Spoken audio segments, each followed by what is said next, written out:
اعوذ باللہ من الشیطان الرجیم، بسم اللہ الرحمن الرحیم۔ السلام علیکم۔ امید کرتے ہیں کہ آپ بخیریت اور خوش و خرم اپنی زندگی گزار رہے ہوں گے۔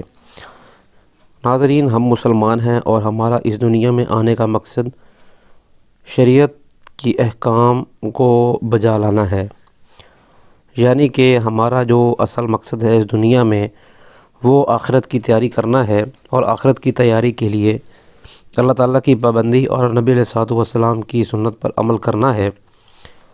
آج میں آپ کو ایک ایسا وظیفہ بتانے جا رہا ہوں، اس وظیفے کو آپ اپنی زندگی میں ایک تو شامل کر لیں، اور دوسری اہم بات یہ ہے کہ آپ اس وظیفے کی ایک تسبیح جو ہے وہ متعین کر لیں۔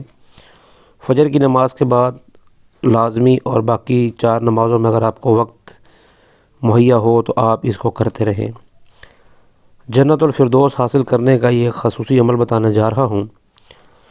جو میں یہ آپ کو تسبیح بتانے جا رہا ہوں، اس تسبیح کی بہت بڑی فضیلت ہے، اور یوں سمجھ لیجئے کہ بہت بھاری قسم کی تسبیح ہے۔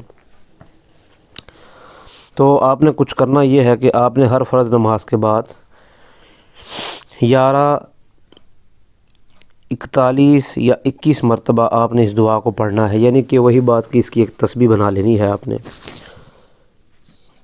اب میں وظیفہ آپ کو بتا دیتا ہوں۔ بسم اللہ الرحمن الرحیم۔ وَاجْعَلْنِي مِن وَرَثَةِ النَّعِيمِ، اس کا آپ نے ورد کرنا ہے۔ وَاجْعَلْنِي مِن وَرَثَةِ النَّعِيمِ، وَاجْعَلْنِي مِن وَرَثَةِ النَّعِيمِ، وَاجْعَلْنِي مِن وَرَثَةِ النَّعِيمِ۔ انشاءاللہ تعالی العزیز آپ کی زندگی بدل جائے گی۔ جو کام آپ صدیوں سے آپ کے نہیں ہو رہے وہ انشاءاللہ اس تسبیح کے معمول سے ہو جائیں گے۔ وظائف کے بارے میں رہنمائی حاصل کرنے کے لیے ہمیں آپ واٹس ایپ پر میسیج کر سکتے ہیں۔ السلام علیکم۔